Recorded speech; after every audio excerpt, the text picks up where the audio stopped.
హరికథ చెప్పేటువంటి అయ్యగారు ఏం చేస్తారట అంటే ఊళ్ళెవల్ని ఉల్లిగడ్డ తినొద్దని చెప్తారట. అయితే ఈ అయ్యగారు భార్య కూడా ఉల్లిగడ్డ వండకుండా ఉల్లిగడ్డ వేయకుండా కూర వండుతుందట. ఇలా ఉల్లిగడ్డ ఏది అని అంటే మీరే తినొద్దు అన్నారు కదా అంటే నేను తినొద్దు అన్నది మంచిని కానీ మనని కాదు కదనే అని చెప్పి చెప్తారట. సేమ్ అట్లే ఉంది సుప్రీంకోర్టు కథ కూడా. ఇవాళ సుప్రీంకోర్టులో భారత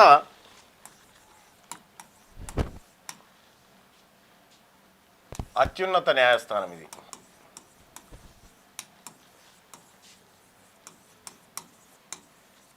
సుప్రీంకోర్టు.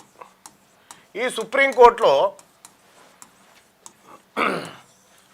సుప్రీంకోర్టులో మొత్తం జడ్జెస్ ఎంతమంది అంటే ఇంక్లూడింగ్ చీఫ్ జస్టిస్తో కలిపి 34 మంది ఉంటారు. 34 మంది జడ్జిలు ఉంటారు ఇందులో. ఈ సుప్రీంకోర్టు పదే పదే న్యాయస్థానము మహిళల గురించి, మహిళా సంక్షేమం, మహిళా అభివృద్ధి, మహిళా సాధికారత ఇవన్నీ చెప్తుంటారు కదా తీర్పులు ఇచ్చి. ఈ సుప్రీంకోర్టులో ఎంతమంది మహిళా జడ్జిలు ఉన్నారంటే ఒక వేకెంట్ ఉంది. 32 మంది ఏమో పురుషులు,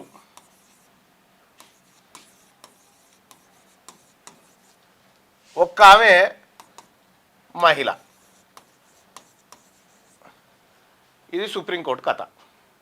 సుప్రీంకోర్టులోనే మహిళలకు సమాన వాటా లేదు, సుప్రీంకోర్టులోనే మహిళలకు న్యాయం లేదు, సుప్రీంకోర్టు న్యాయస్థానంలోనే మహిళలకు రావాల్సినటువంటి ప్రాతినిధ్యం దక్కట్లేదు. ఈ సుప్రీంకోర్టు వివిధ సంస్థల మీద చెప్తూ ఉంటుంది మీరు ఇట్లా చేయాలి అట్లా చేయాలి. సుప్రీంకోర్టుని ఎవరు అడగాలి మరి?